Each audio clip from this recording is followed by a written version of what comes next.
Welcome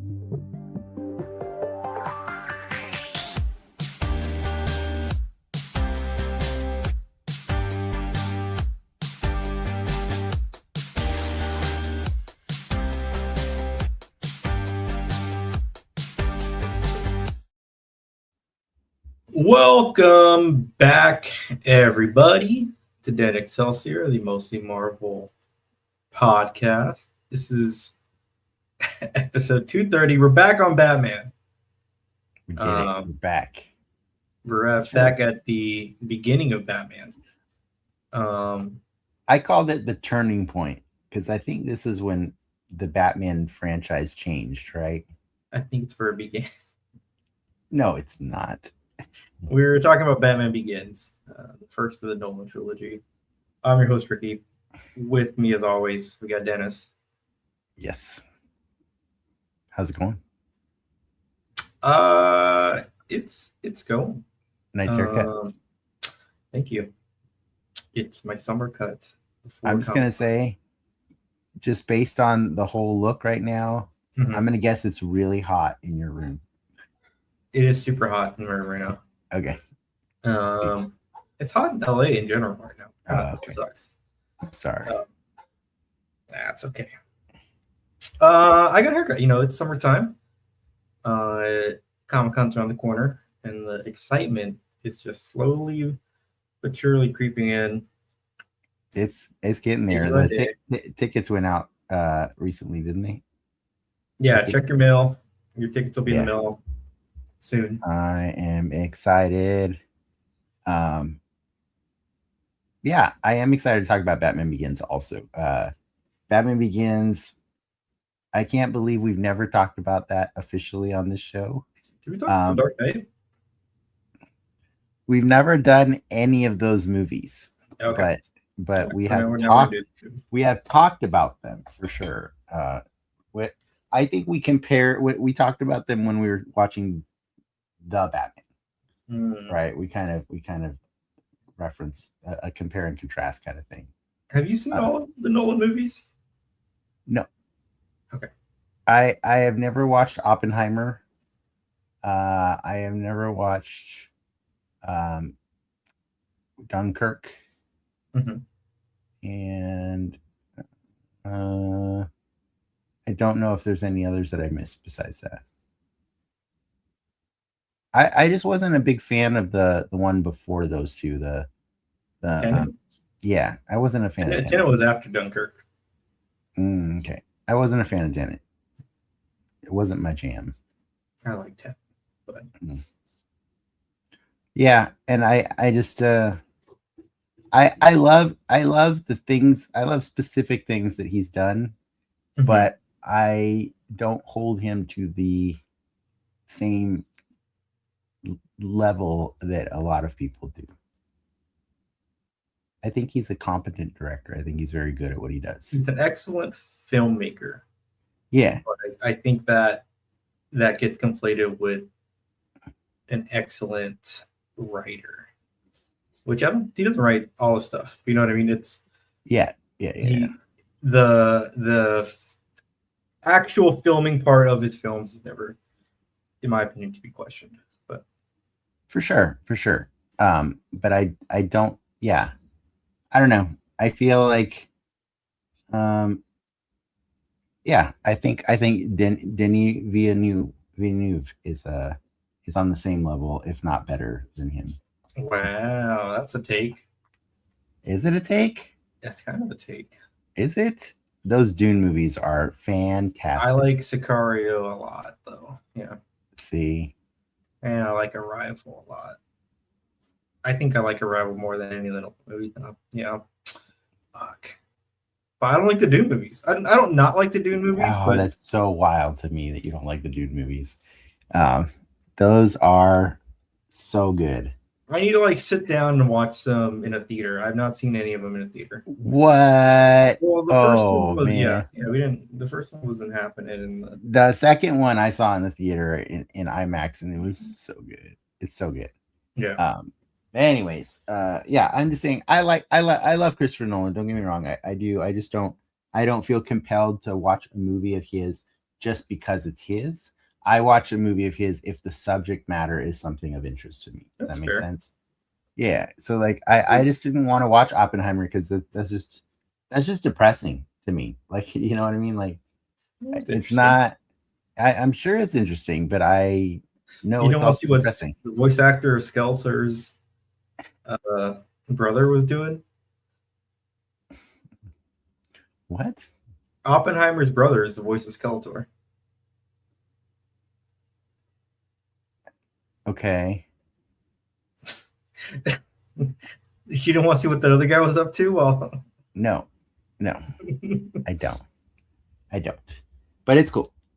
Anyways, we will talk about Chris Nolan movies today, and we will probably, I think, next week also, right? When does Supergirl come out?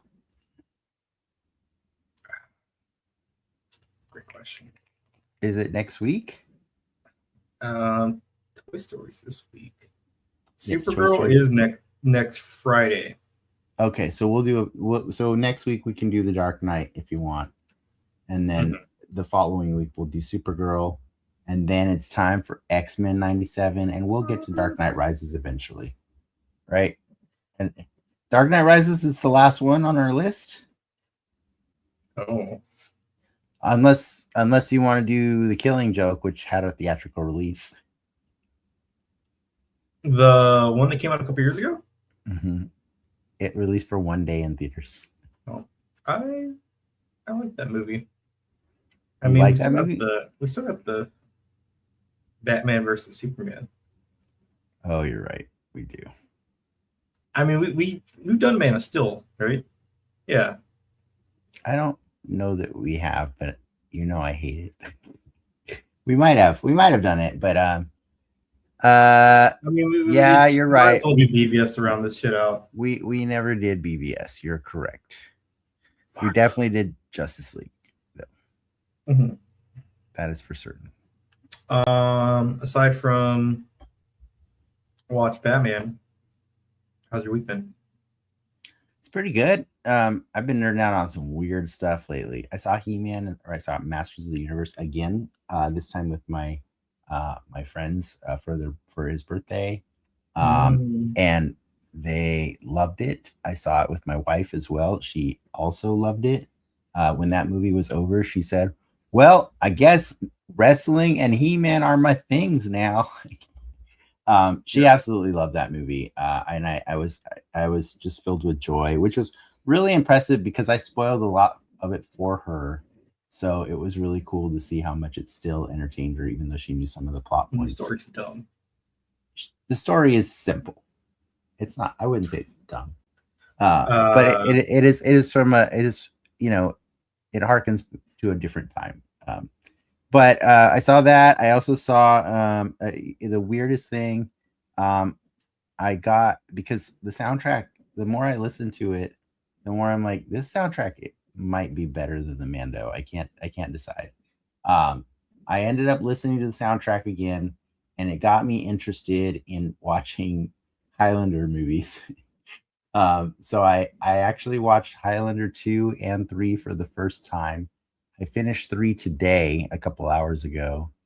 That is a wild ride. I have also been, before I talk about those, I've also still been watching more He-Man episodes, the old school show on Tubi, as well as G.I. Joe. And I have concluded, based on all of those 3 things, there was so much cocaine done in the 80s, man. It was just so much. Like, it was a lot, because Highlander 2 is bananas, and it is bad. It is, I guess it's considered one of the worst movies ever made. It's so bad that I feel like I read that somewhere. It's so bad that it's not considered canon. And so Highlander 3 completely ignores everything that happens in 2, and just retcon.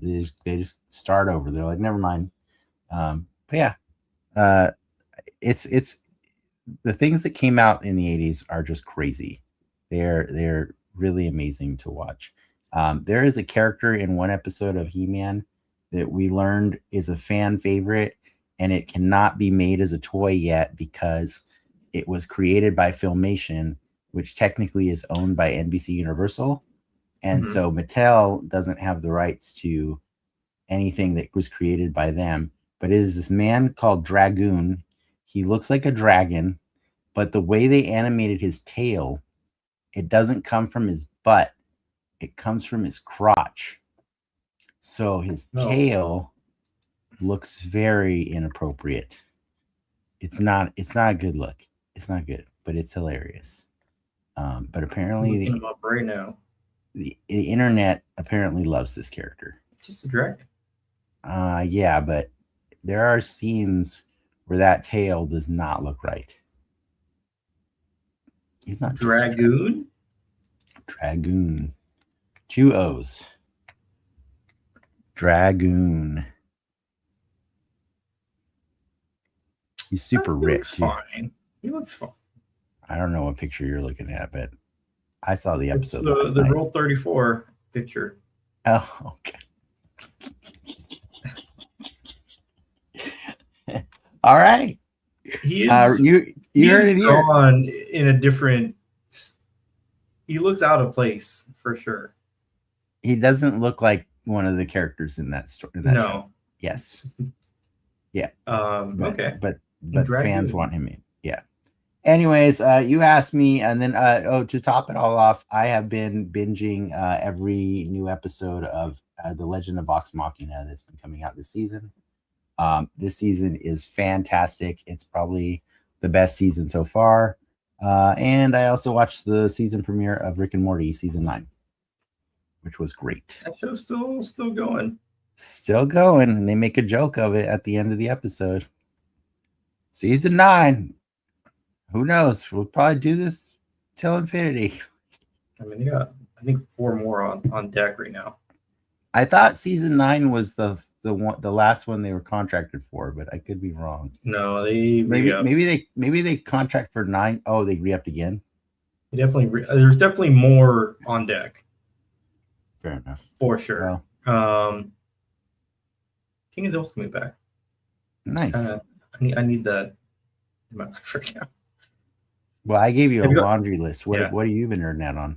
A lot of basketball, honestly. It was end of the basketball season, so a lot of that. A lot of World Cup.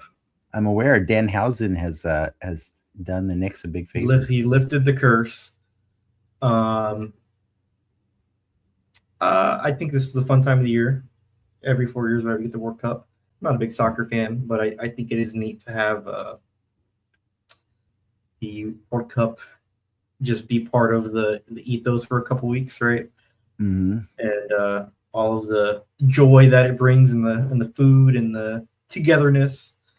So a lot of that's been going on this past week. We're just watching soccer. Mm-hmm. I have a question, and I'm gonna make it weird for you. UFC, did you watch that? I did watch it. You did. You know what's so I have an invested interest in. I do enjoy the UFC in terms of like the sport, not necessarily the UFC part of it. And I think what was crazy was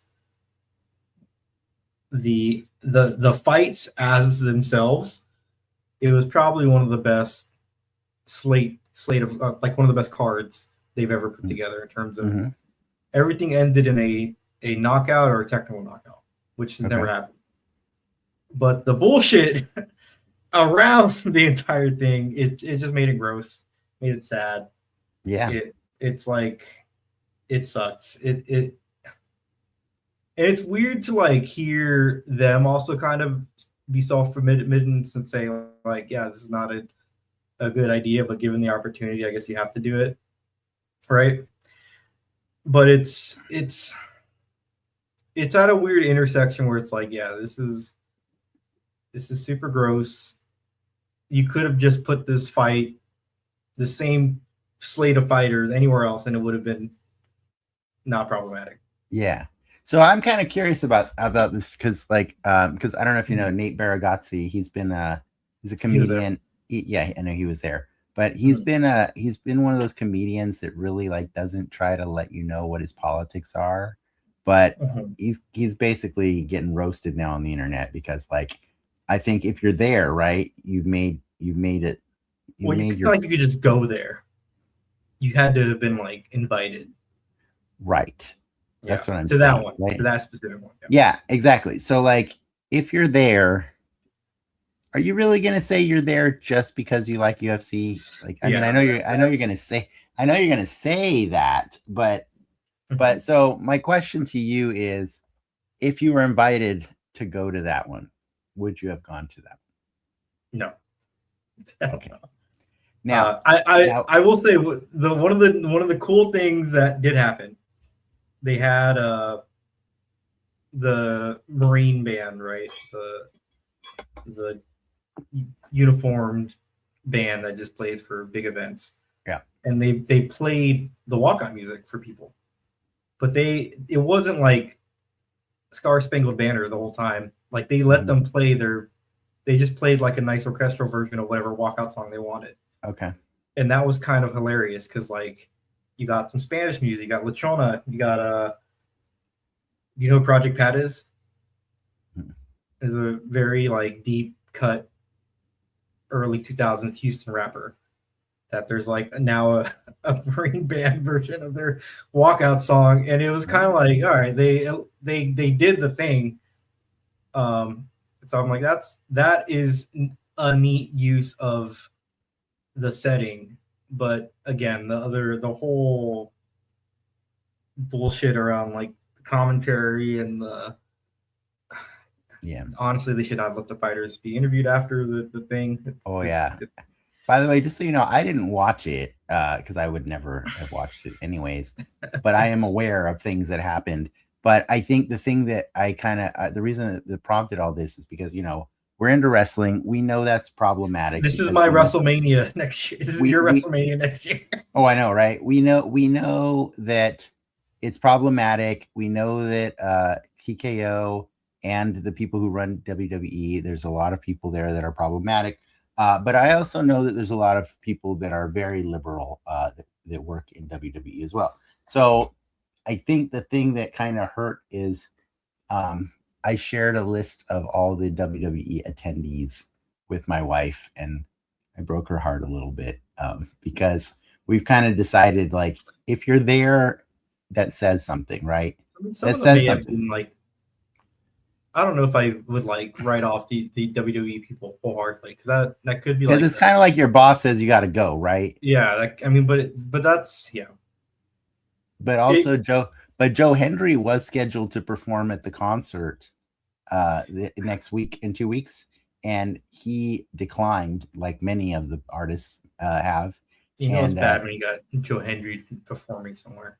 Oh, I know. I'm not touting Joe Hendry as a great musical genius or anything like that. So yes, it's already bad if he was on the list, but you know, he's very vocal about his opinions about Trump, and he declined, right? And suspiciously, Joe Hendry has not been featured on Monday Night Raw for a few weeks. And so, you know what I mean? That says a lot about like the way they control and manage their people. So yes, you're right. It could be attend this or get the month off kind of thing, whatever, you know what I mean? Like, yeah. And I wouldn't have been,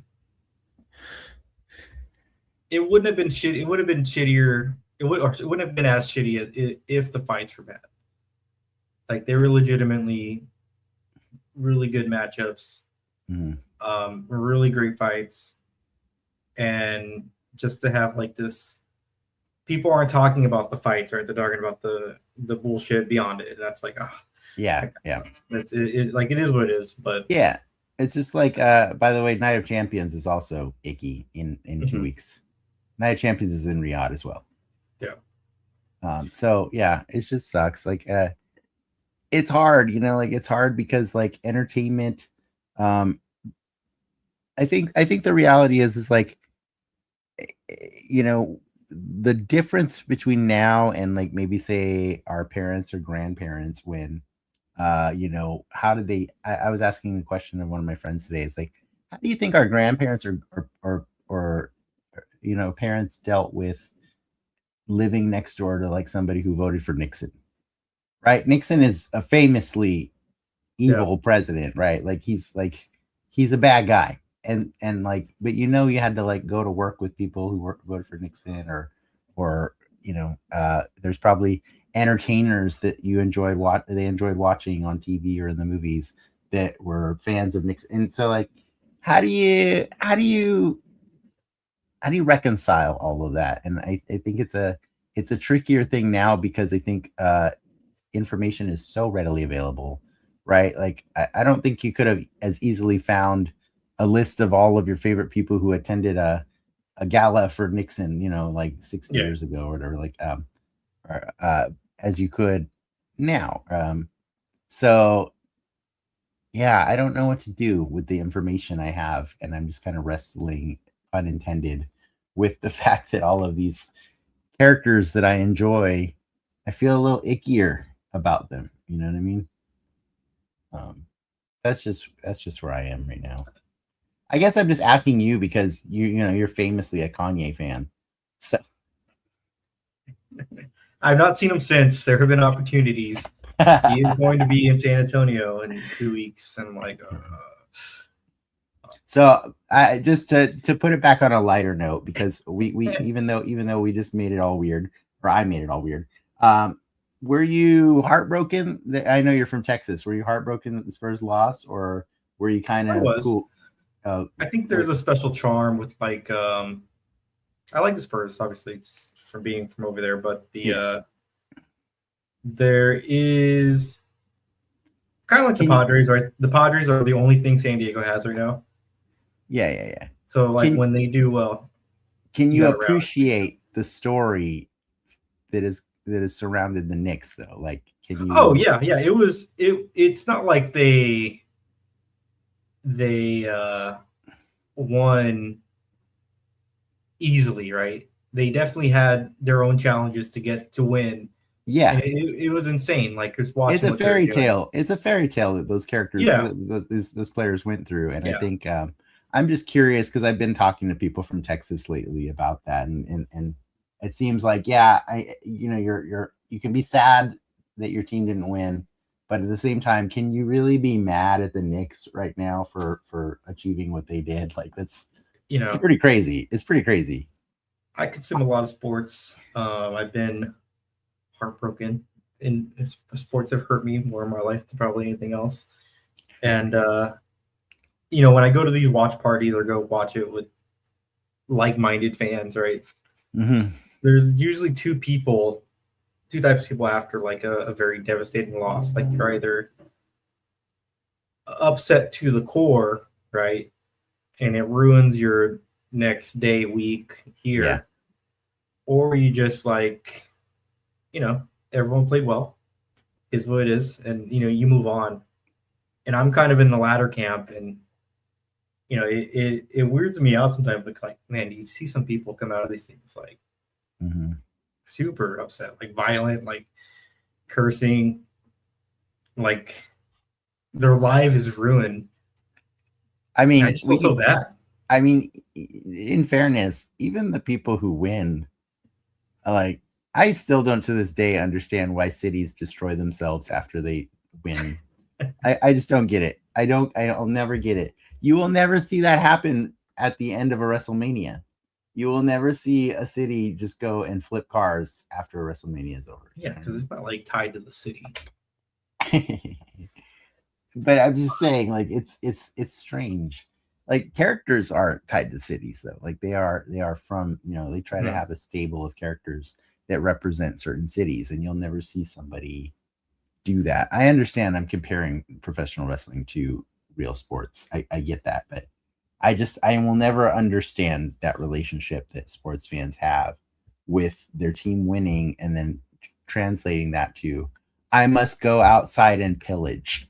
Like, yeah, it's a weird, it's a weird mindset some people have. Like, I think it's just like, you can watch incredible things happen in sports, and even if it doesn't happen for your team, you still have to be able to appreciate what you just witnessed, right?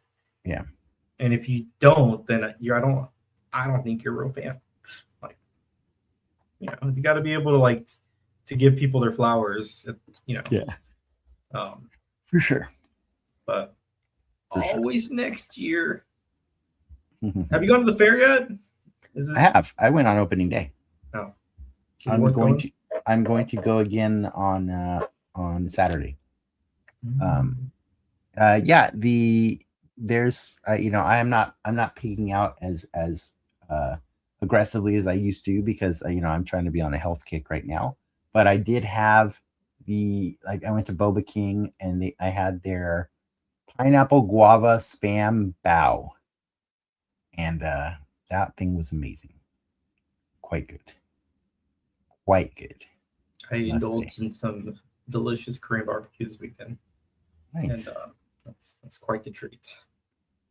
I also got a ribbon on one of my pieces. I got an honorable mention on my Alf picture. Do you get a cash prize with that, or just a no? Ribbon? You don't get a cash prize, but I get a ribbon. I get to keep the ribbon. Display your ribbons? Yeah, it's a display ribbon. No, I don't display them. I keep them. I have like a business folder, and I just keep all my ribbons in there. But who knows? Maybe one day I'll do something with them. But I mean, that's I think it's for me, it's a rewarding thing to know that I'm doing something right when I get. There was 4,000 entries in this year's competition, and so honorable mention, as far as I'm concerned, is fourth place. You know what I mean? It's fourth place. So it's the one that was just below third. So yeah, I don't mind being fourth in a competition that featured 4,000 entries. So yeah, in any one category, you know what I mean? Not 4,000 in any category, but I'm saying altogether. What's the theme this year? Once Upon a Fair. It is a stupid theme. It's a dumbass theme. Yeah, it's a really dumb theme. All the food did not know how to incorporate. Yeah, what does that even mean? I couldn't tell you, man. No. It's just fairy tale crap. That's it. It's just fairy tales. That's kind of lame. Yeah. But anyways, you should let us know if you're gonna come down and check it out at some point. Oh no, I gotta Selena's out of town, so I'm on my own for the week. You come on Saturday. I got a dog. Can you leave your dog with Clark? There you go, friend of the show, Clark, watching dogs now. Yeah, there you go. Okay. I just helped you volunteer. As I am very comfortable with the amount of time we've devoted to catching up with each other, but if you'd like to do the news, I'm ready to go. If you are. So am I. So am I.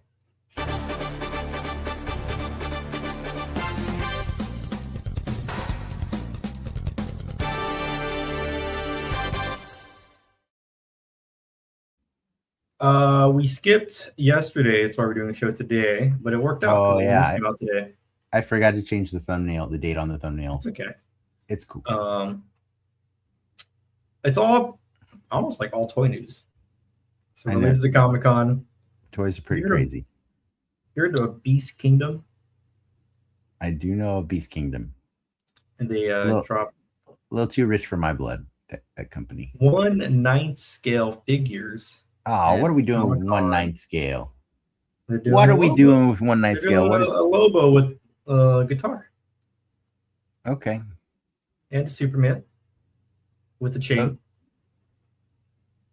Superman with a chain? Oh, to break the chain. Yeah. Batman, they're all shiny. I don't like how shiny they are.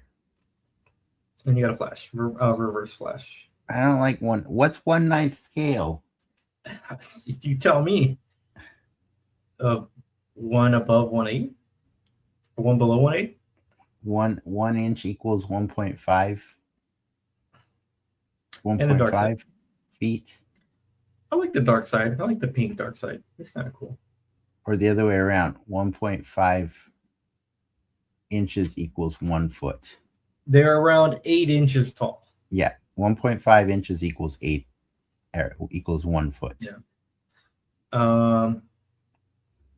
Are you interested in any of these Beast Kingdom exclusive figures? Hell no, I'm not playing with another freaking scale. Also, how much are they? What are they, like $100 each? Like, well, the logo was 100. The Superman is 100. 60. Yeah, I'm good. That's not even enough for a video game nowadays, man. Next up, oh my god, is our friends at Jada Toys. They are doing a Street Fighter You Lose accessory set, and what it is, it's a collection of just the head sculpts for all of the figures in their Street Fighter line. But the head Street Fighter sculpts, 2, Street Fighter 2, line, yeah. But the head sculpts are reflective of the characters, like the losing screen. Yeah, the losing screen. There are some extra hands for some characters also thrown in, but yeah, I think this is probably one of the coolest Comic-Con things. That, even though I don't collect any of these toys, this is the toy enhancer. You see a lot of those. The craziest thing about this is, like, okay, one, I think this Street Fighter 2 line is genius because it's not one of those things that's going to go for infinity, right? They knew when they started, as well as the consumer, hey, this is all the characters you're gonna get because this is the line, right? We're gonna give you, so. But yeah, I mean, they do player 2 versions, right? But that's not infinite either. But the cool thing is at the end of, like, we're at the end of the line, right? The pre-orders just went up for Zangief and T-Bird in the last month. So those were the last 2 figures of the whole wave, or the whole line.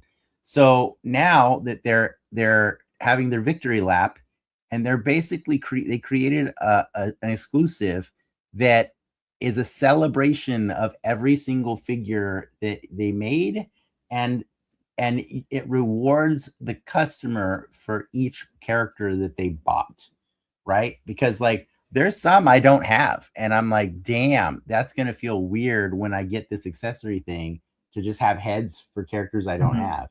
But now it makes me want them, and I'm like, is that not the smartest and coolest thing ever? And plus, like, if you don't want it, you still have great figures. You know what I mean? Like, you still have 19 head sculpts. I know, because there's 19 characters in their line. That is so good. It is like, I can't. When I saw this morning, I was like, I really hope Ricky, like, is willing to talk about this one tonight, because it's not superhero news, but this is tangential, right? Because we all know these characters have had their battles with Marvel. We're gonna do the same loop as Comic-Con that we did the last year. We're going to Jada. We're going Jada, Hasbro, and yeah, maybe Mattel. Who knows? Maybe Mattel. Well, oh wait. Oh, I want to see what Mattel's got going for us. By the way, have you seen Mattel's new line of superhero figures that are just like the kids versions? Yeah, they're pretty good. They're really good. They're 6-inch scale. The heads are great. The head sculpts on them. They have double articulation on the legs, single jointed elbows, but they go past 90. And the posability of the heads is really amazing. And cloth capes, when appropriate, $13 a piece. That's crazy. Because if you compare that to the kids line that Hasbro does for the Marvel figures, way less articulation. I don't know, man. Like, a lot of the collector community is getting really hyped about the adult collector line of DC figures that Mattel is waiting to unveil. Because if this kids line is indicative of what we can expect, plus the Chronicles line of He-Man toys. I'm so sorry to see those He-Man toys already in the. Well, I think the Ultimates wrestlers. I think that's what you're looking at, right? In terms of quality. Potentially, yeah. Somewhere, I think you're looking at somewhere between the Ultimates and the Chronicles line of He-Mans, because the Chronicles are cheaper than the Ultimates, but same level of articulation, right? And so if we're getting in it, because the price point on Ultimate wrestlers is a little expensive. It's like $50, and they release like 3 at a time. You know what I mean? Like, but that He-Man wave, I'm not buying any of them, but it's pretty impressive, the articulation schemes that they have on them. Well, so far, Mattel has only announced their WWE exclusive, which is a rock and wrestling connection 3-pack featuring Rowdy Piper, Captain Lou Albano, and Albano, and Cyndi Lauper. That's pretty niche, man. That's pretty niche. Well, I mean, I don't know if I would need a Cyndi Lauper. I remember the time when Cyndi Lauper threw her hat in the ring and joined in for the fun. So adorable. That's cute. But yeah, like you said, you don't know if you need one, and that's cool because I think this is the kind of stuff that should always be done with convention exclusive, right? It should be so niche that most people would say, "Nah, I'm good." But like that's why I'm afraid for that Jada head, that those heads. I think a lot of people are going to be ravenous for that one, man. We'll be sure to get some. Yeah, we got to get head from Jada. Next up, Marvel Comics celebrates the 50th anniversary of I don't know why I'm not scrolling. Why is Marvel Comics celebrating the 50th anniversary of the Muppets by doing some collab comics? Oh my god. So the Muppets take the Marvel universe. You got some pretty cool stuff here. Oh my god. There's a few one-shot stories. Let me read some off to you. Oh my god. Ralph the dog is kidnapped by Mojo to help launch his new streaming service. Did you say Ralph or Rolf? Rolf. It's Rolf, right? Mm-hmm. Yeah. Kermit the Frog, Miss Piggy, Fozzie, Spider-Man, Black Panther, Wolverine, Emma Frost, and many more team up to save the day. Dr. Bunsen, Honeydew, and Beaker welcome Bruce Banner and Hank Pym to Muppet Labs for an experiment. Oh my gosh. When Leia falls ill, a mysterious virus, Doctor Strange needs the help of Swedish chef to help cure her. The cynic in me wants to say pass, but at the same time, this is a very crazy, weird milestone and a weird way to celebrate it. I feel weird about Muppets in comic form, but I say that as a kid who grew up religiously watching Muppet Babies, the cartoon. So I'm going to be okay with this. It's fine. It's cool. I don't think I'm going to be buying them, but I will read them on my Marvel Unlimited app. How about that? All right. And last but not least, tickets for Spider-Man went on sale today. Along with that, we're getting a trailer. Hell yeah. I think the neat little nuggets in this one is we got to finally see the Hulk. Right, the Hulk is definitely in this movie. The Hulk is in the movie for sure. Bruce Banner, and he's got some organic web shooters. He's got fluid in his arms. He had those in the previous trailer though. It's more clear. It was pretty clear. They also, for anybody that's read Spider-Man the Other, I knew what was going on in the first trailer. They made it more clear. So there's another website called like the Spidey Tracker where they're dropping little nuggets here and there. But in that tracker, they also did confirm that Spider-Man will be in Hall H. No further context on what that means, whether it's just a panel. So whether it's just part of the Marvel Studios panel as a whole, or if it will be some type of screening like they did with Deadpool and Wolverine. That's crazy because that's a Sony movie. Well, Spider-Man's always been part of Marvel's Hall H. Yeah, I remember. Yeah, it's true. Brand New Day they never did Hall H for that one, but the first Spider-Man, I definitely remember was the Black Panther year. Do you mean the year where he died? No, the year where they showed Black Panther for the first time. Oh, okay, gotcha. They started that panel with Spider-Man. Okay, it's all a blur to me at this point, but fair enough. Yeah, that's cool. I still probably am okay with not going to Hall H.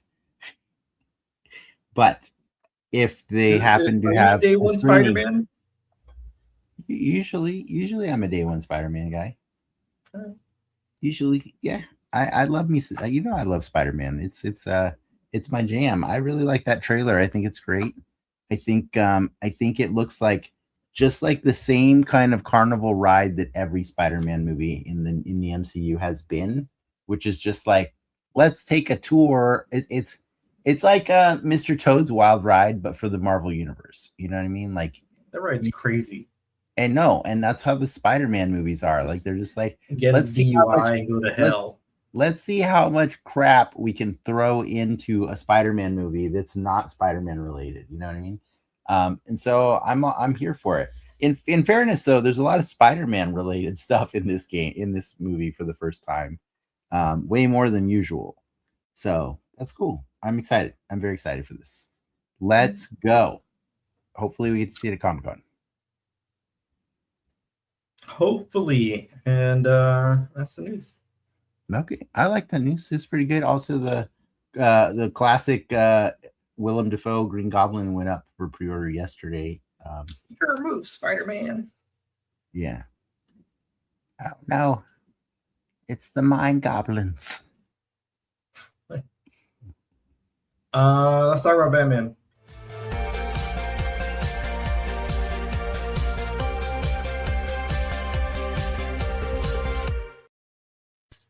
You're supposed to say what the Mind Goblins. What the Mind Goblins? Mind Goblin, these nuts. Batman Begins came out in 2005, right? 2005, man. 2005, directed by Christopher Nolan, starring Christian Bale, Katie Holmes, Liam Neeson, Morgan Freeman, Michael Caine. No, don't say and. You're not done. And Ken Watanabe. Cillian Murphy. Or Cillian Murphy. I think Cillian Murphy. Tom Wilkinson. Sure. Rutger Hauer. Okay. I'll stop there. We got Gary Oldman, right? Oh yeah, that guy. I mean, also Mark Boone Jr. from Sons of Anarchy. That's pretty crazy. Don't know. Flash. You can't name people who are in stuff post. This is pre all that. Is this pre Sons of Anarchy? Yeah, Sons of Anarchy was like 2011. Was it really? Yeah. Yeah, you're right. Fair enough. This movie has an amazing cast for a pre-MCU movie. This is a return to Batman. What was it? 10 years? Yeah, I think they had considered the franchise dead after not 10 years. 1997 was Batman and Robin. 8 years. 8 years. Yeah. That's weird. It's oddly specific that I know the date I know the year for Batman and Robin. It's a weird one. I can't unsee my experience of Batman and Robin. But yes, this is basically Batman and Robin with Arnold Schwarzenegger and George Clooney. Essentially, as far as Warner Brothers was concerned, killed the franchise. Right? They killed the cash cow. And they thought the best thing to do was to put the cash cow on ice until they had something that was different enough and they could revive it. And I think the craziest thing about Batman Begins is I remember when this movie came out, it was kind of a sleeper hit because it wasn't marketed in a crazy way. And it wasn't anticipated by a lot of fans because you got to remember back then Christopher Nolan had done like Memento and like very few movies, right? Like he wasn't the I remember watching this with my dad coming out of it. 2005, I would have been 10ish, 9ish, somewhere around there. Yeah. And not happy. Like I was like, what the fuck did I just watch? Really? Like really? It wasn't like, again, I grew up watching the other Batman, which is very full of color, full of cheese, more akin to a cartoon. Mm-hmm. And I get this like very dark, bleak movie. I didn't even think this movie's that dark. I just think it's no, but when it's not playful like you're comparing it to what you've seen prior, right? Right. And I remember it being such like a stark thing of like, and again, I was definitely not. I'm not the target demographic for that Batman at that age, right? Yeah, for sure. That was not for you, I guess. And yeah, but that at that time, that was weird to have in my opinion, like a comic book movie of a very well-known character not be, for lack of a better word, fun, right? I don't think this is a fun movie, but it's not supposed to be a fun movie. It's like it's a more serious take on a Batman. I think this movie's super fun. No, I think it's fun now. But okay, fair enough. But I remember two things about this movie, or three things really. One, if you go to IMDb, I think it's hilarious that Ken Watanabe is still credited as Ra's al Ghul or Ra's al Ghul.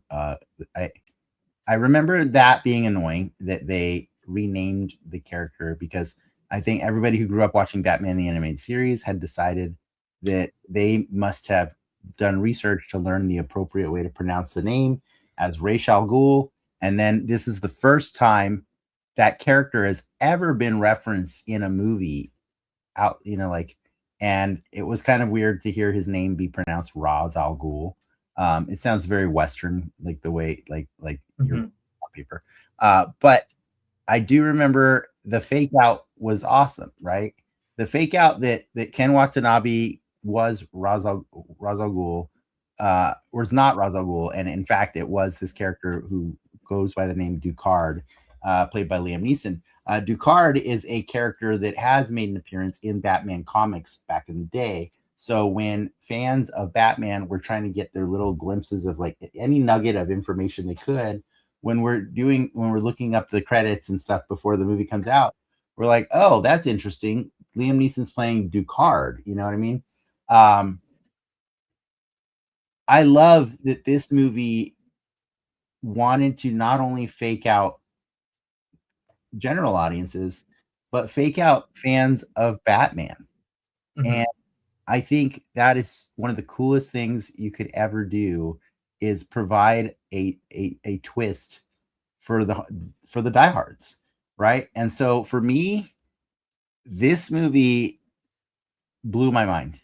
It blew my mind because it was such a competent retelling of the Batman like legend, but from a point of view that made a lot of sense, right? In every way.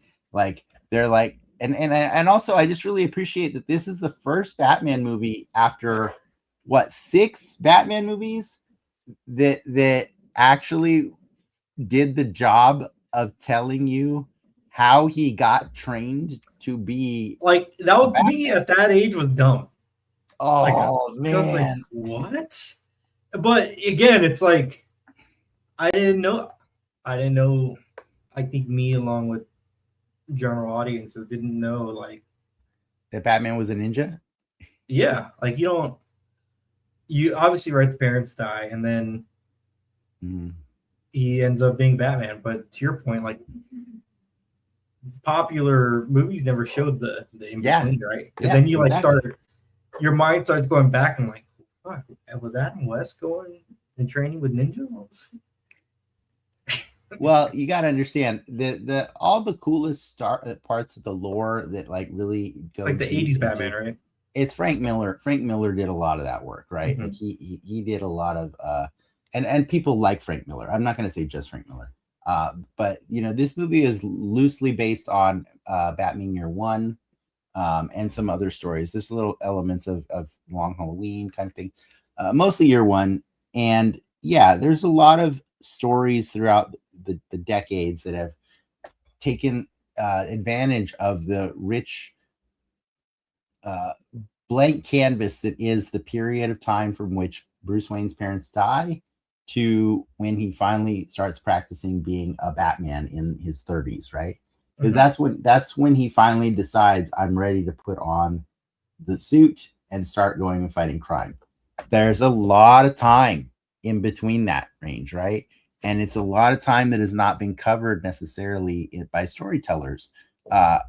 Originally, right? So I'll give show Gotham. I'll give Adam West a pass. He probably didn't study with ninjas because that hadn't been written at the time, maybe. But ninjas were really popular later in the 80s and stuff. But like, I think you got to remember, for anybody my age, or a little younger, maybe our favorite Batman up until this point was the animated series, which came out a year after Batman Returns, right? So you got to figure, we're already like teenagers at this point, right? But we have what is now, at the time, Fox Television had the two best superhero cartoons ever. They had Batman the animated series and they had X-Men, and they both told stories very differently. Batman obviously gets a lot of room to really dive into the character because it's just one character. We're just following one character. X-Men is a very complicated story because you got to follow a bunch of characters all the time. So with Batman and with Bruce Timm and Paul Dini running that show, they started telling stories that maybe, like, if you hadn't read all the comics, they were really fascinating to like learn, because every now and then you would get an episode that was a flashback to a different part of Batman's life where he was learning stuff. So you get an episode with Zatanna where you learned that he trained under Zatanna's father to learn escape magic. You know what I mean? Like, or not magic, but you know what I mean? Escaping from traps and stuff like that, right? Because like a Houdini type kind of thing, which is a very useful trick for Batman to know. There's episodes where he goes to Japan and he visits his old sensei, and you learn that he trained in martial arts there, and he has beef with people there. And so like there's this rich history that they get to add to the legend of Batman, and it just made you feel like, yeah, man, Batman, he is a testament to what perseverance and determination like can really amount to, and some serious childhood trauma, right? And so this movie was such a love letter to everybody who grew up with that cartoon, because they're like, you know what? We know you don't like watching the pearls hit the ground. We know that gets old.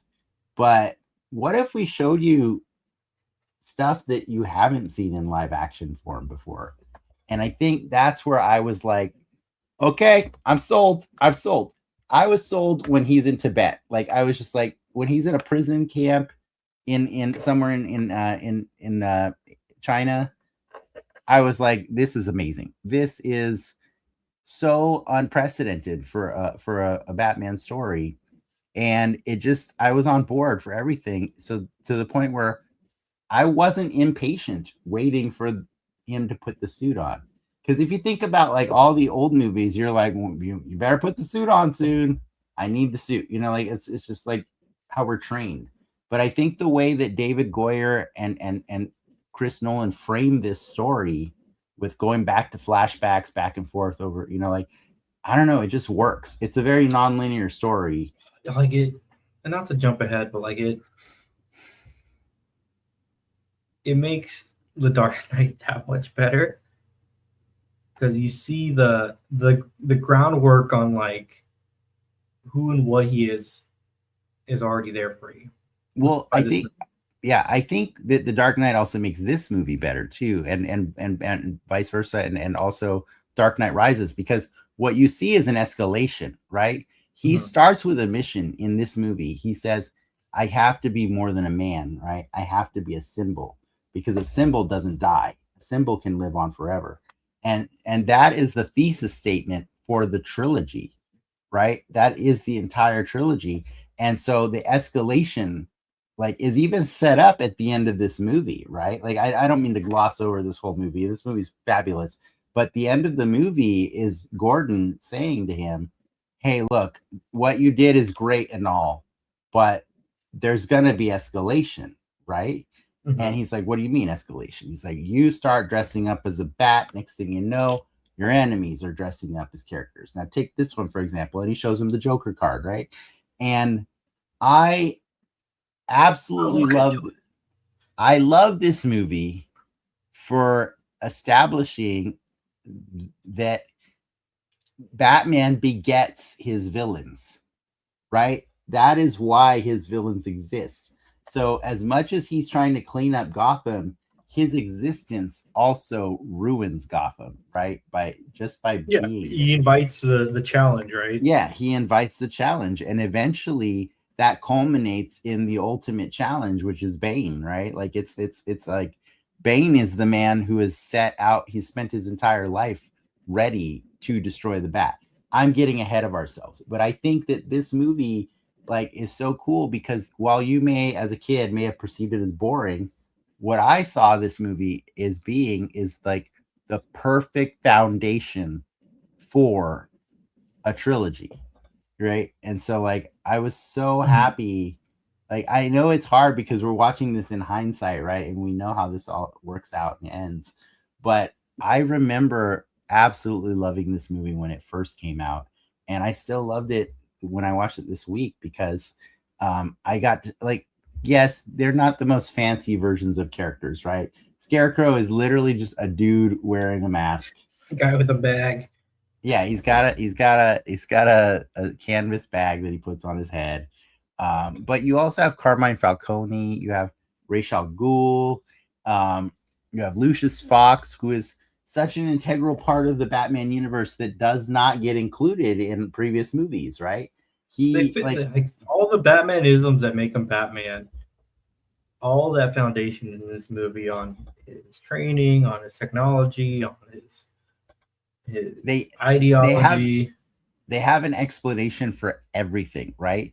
So, and they never want to leave the viewer behind. So they hold your hand through every single part of the Batmanisms, right? To the point where they even justify the ears on the Batsuit, right? By having a radio transmitter that fits perfectly in there. So you got to have ears, you know, like he's got, like Lucius is like Q from the James Bond movies, right? Like there's like 3 different scenes where Lucius introduces a new piece of technology and he just keeps adding it and adding to eventually create this Batman character, right? It starts with the memory foam or whatever, like the memory, the cape, right? That can be used as for paragliding, right? Or base jumping or whatever. He adds Batman, the weird fins on his arms, right?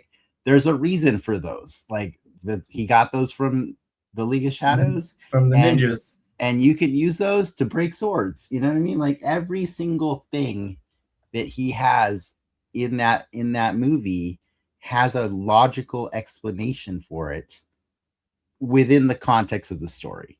The car is a little out there. I mean, the car is cool though, but it's a little much. Like I still to this day don't understand why at one point while he's driving Rachel, he's like, hold on. And then suddenly he goes down into the bottom of the car, like, and he's sitting forward.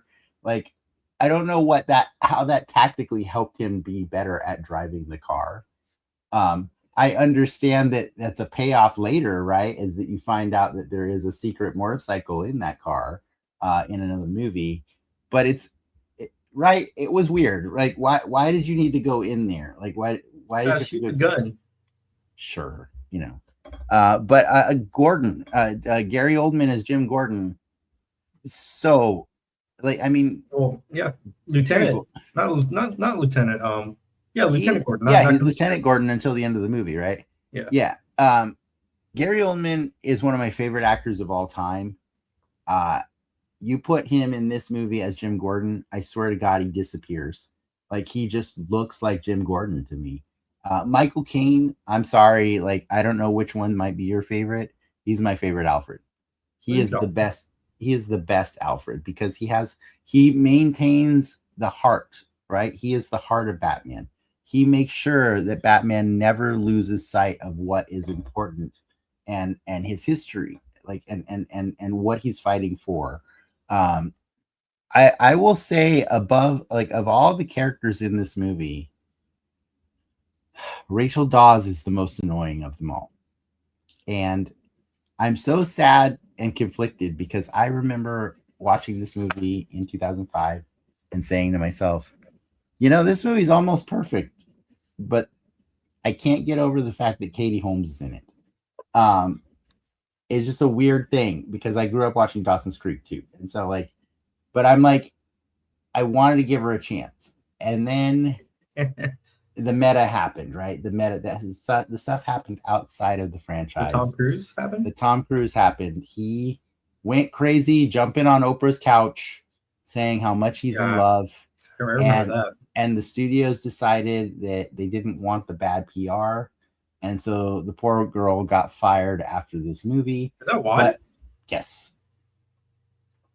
She got fired because they didn't want the negative image. Because people were people got the ick from Tom Cruise after that Oprah interview. It was really weird. It was super weird. That's when all the Scientology stuff started coming out too. Yes, exactly. But in hindsight, you know, like 20 years later, watching this movie, I think she's great. I think she's great in this movie. I think it hurts my soul to know that ruined her trajectory. It also hurts more knowing that in the next movie the character just dies anyways. So like, I could have been okay with the character, you know. I hate watching actors get replaced, and so like, it hurts every time because I don't know. Do you prefer her to Maggie Gyllenhaal or the other way around?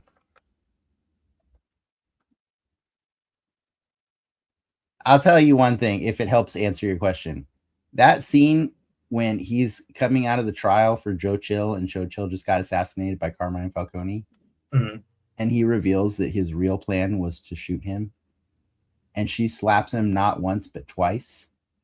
I thought she was awesome in that scene. She's great. I like. You know, it's funny. She. I didn't know all that. I feel bad. She's fine. Like I don't think right. Like, yeah, she does a great job.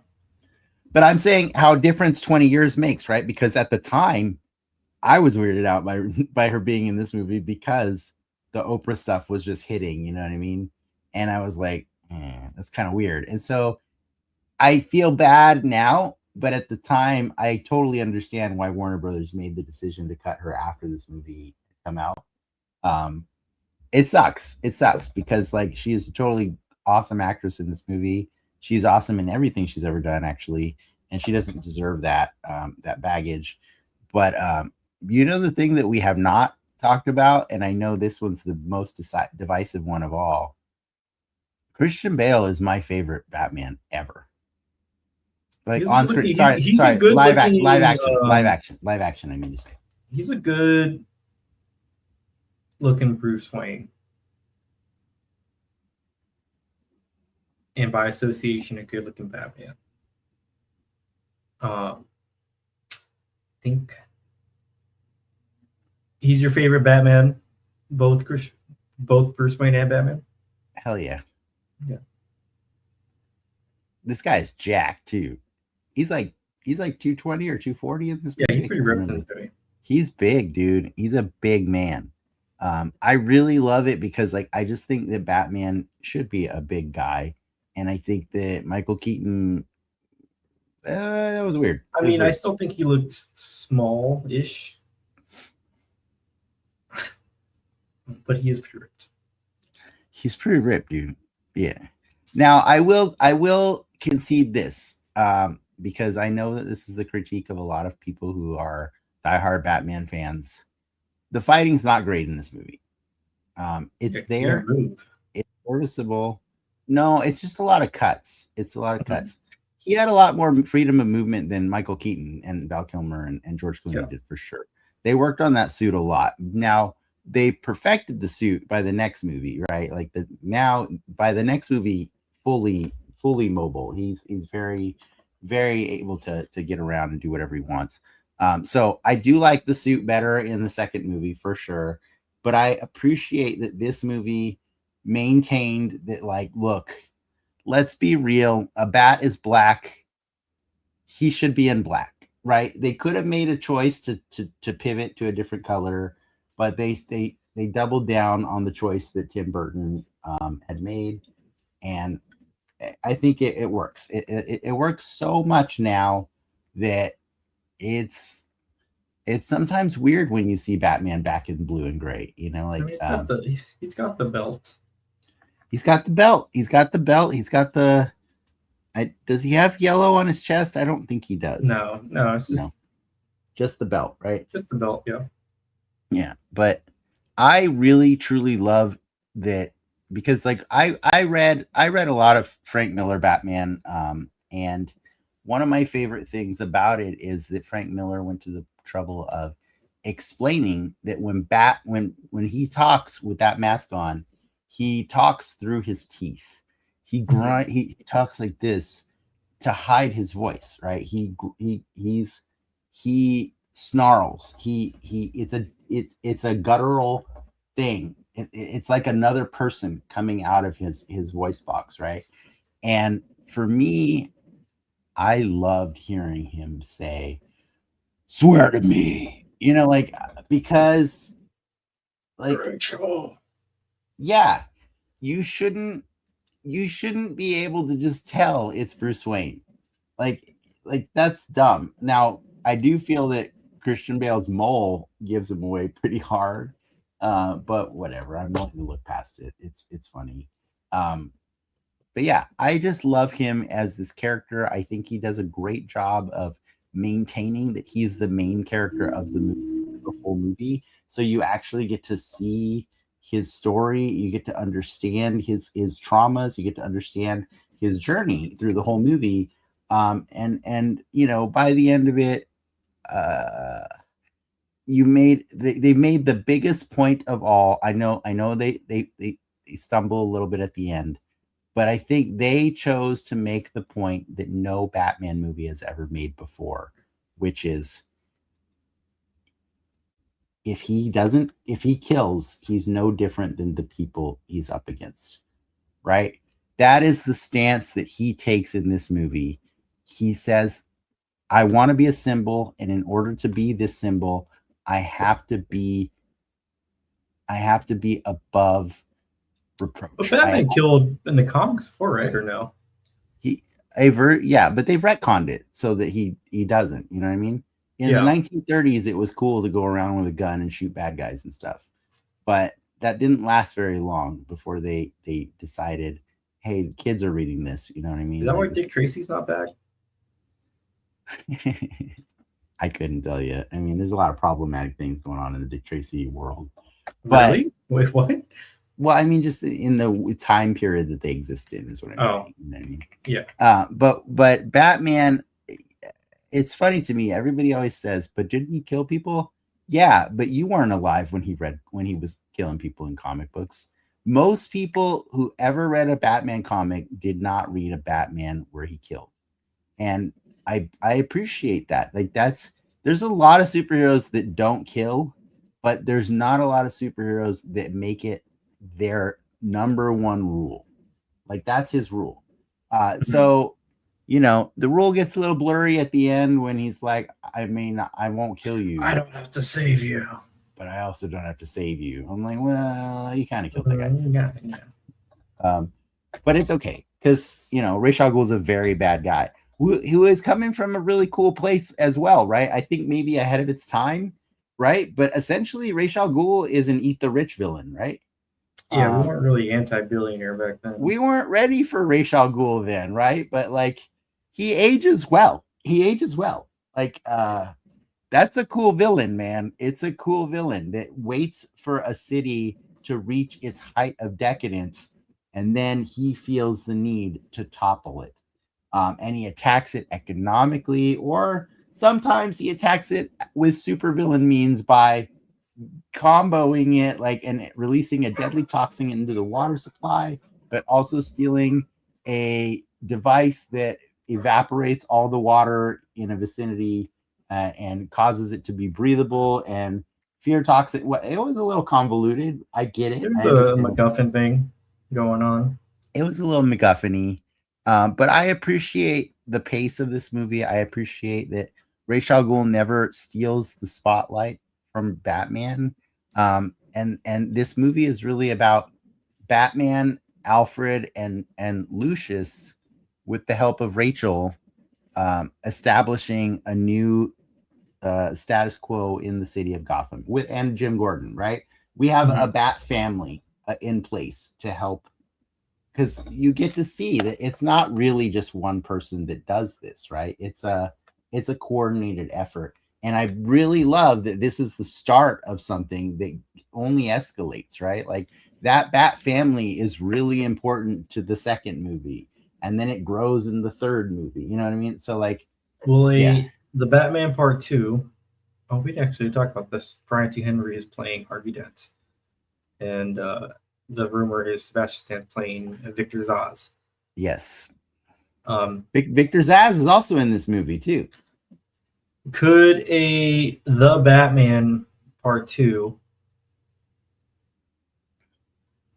sway your preference of Batman? I mean, possibly, but like, here's the thing: like, you are a diehard Chris Nolan fan, right? Yeah. Did that not start with The Dark Knight? Oh yeah. Right. Well, I mean, for kind me, of Inception. For me, my love. Well, the Batman movies paid for him to do the other cool movies, right? Like like he did a movie in between every Batman movie, right? He did he did an Inception, he did a Prestige, and the Prestige was after this one. The Prestige is after this one, great movie as well.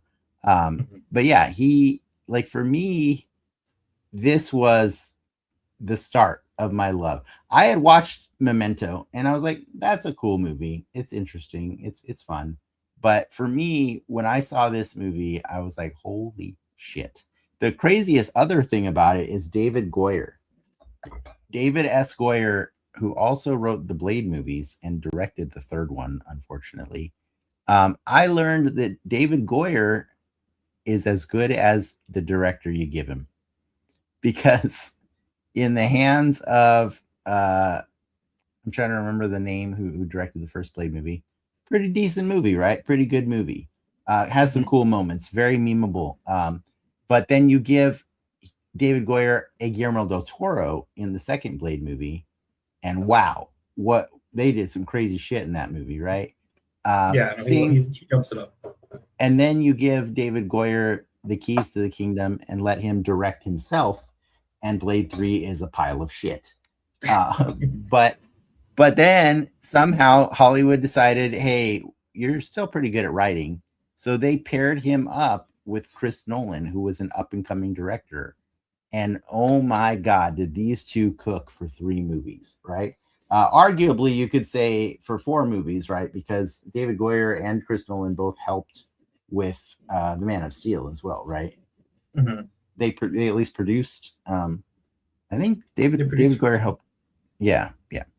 But anyways, I just think that you have a convergence of so many amazing things going on in this movie that it's honestly like, how could it not be good? Like when you see it. But I think that's interesting that as a kid, this wasn't your thing. That's pretty cool. But as a kid or as an adult now, this is what do you give this one? Where are you giving this one? It's a solid 8. It's a really good foundational Batman movie. A lot of Batmanisms in it. Very quality. I decided that this one is almost perfect for me. Mm-hmm. But the problem is the exposition or the writing, really. It's a little heavy-handed. It's a little heavy-handed in that, like, there's so many callbacks, right? Why do we fall? So we got to do that one twice, right?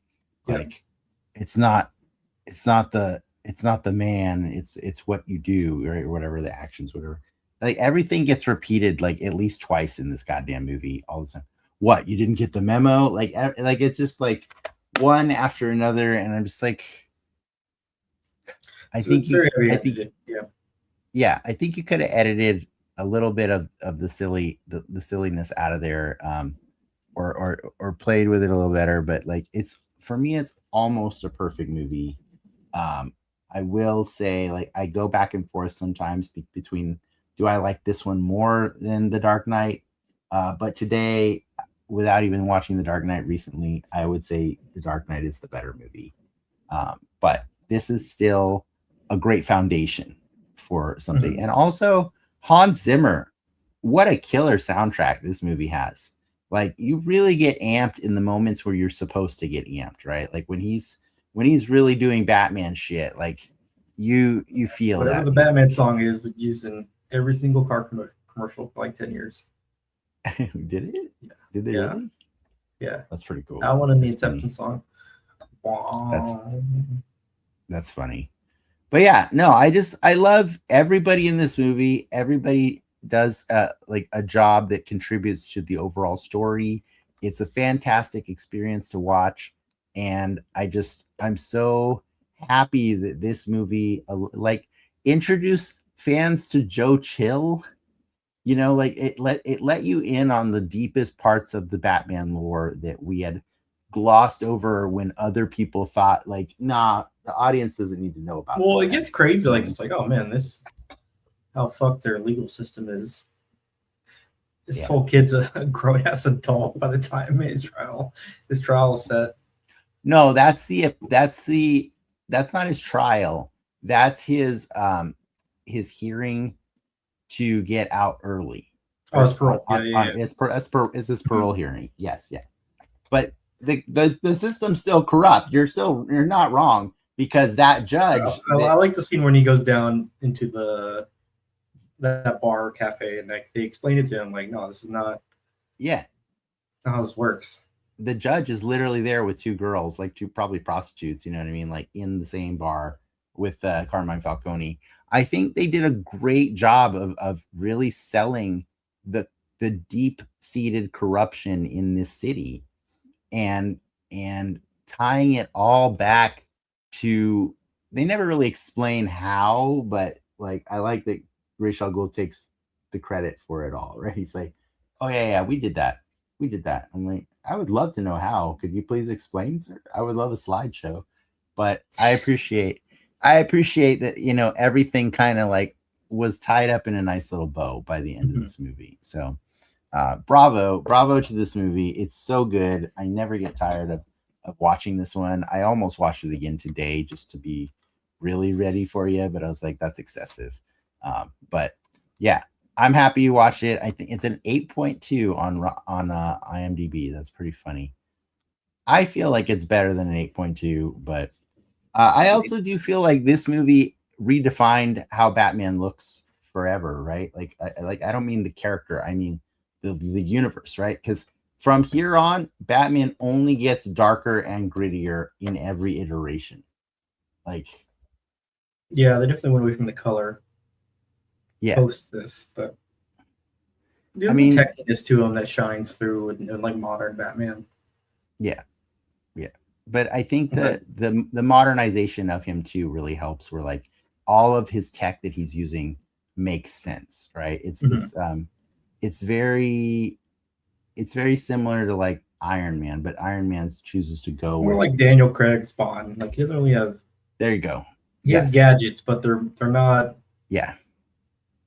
They're more subdued. Yeah. They get the job done, right? So. And I think that's what this movie did. It got the job done. So I'm done with this job. This is a long job. I know. I'm sorry. I mean, we talked a lot before we even got to the news. I just didn't want to. I didn't want to shortchange Batman Begins, because I truly love this movie, and so I appreciate that you put in the time. It's a fun journey. I'm happy that we're chipping away at the Batman. We have another one down. Yeah. With 4 more to go, depending on how you count them. Depending on how you count them, yeah. Where's this one rank for you as far as all the Batmans go? in terms of movies as a whole, or just like the physical? All the ones we've seen so far. Of all the ones we've seen so far, is this the best one so far? I think so. Not Lego Batman. You don't, and Lego Batman doesn't work without this movie. That's fair. It doesn't. But that's true. I do like Batman and Robin, or Batman Forever. Batman and Robin. Yeah. Okay. All right. Everybody's got their own favorite. That's the fun part about Batman. Next week we talk about The Darkest of Nights. I don't know why I said it like that. And then we'll talk about Supergirl. All right. Let's do it. We're on a DC kick right now on the Mostly Marvel podcast. Fuck you, Marvel. Whoa. No, we didn't mean that. But until then, true believers, no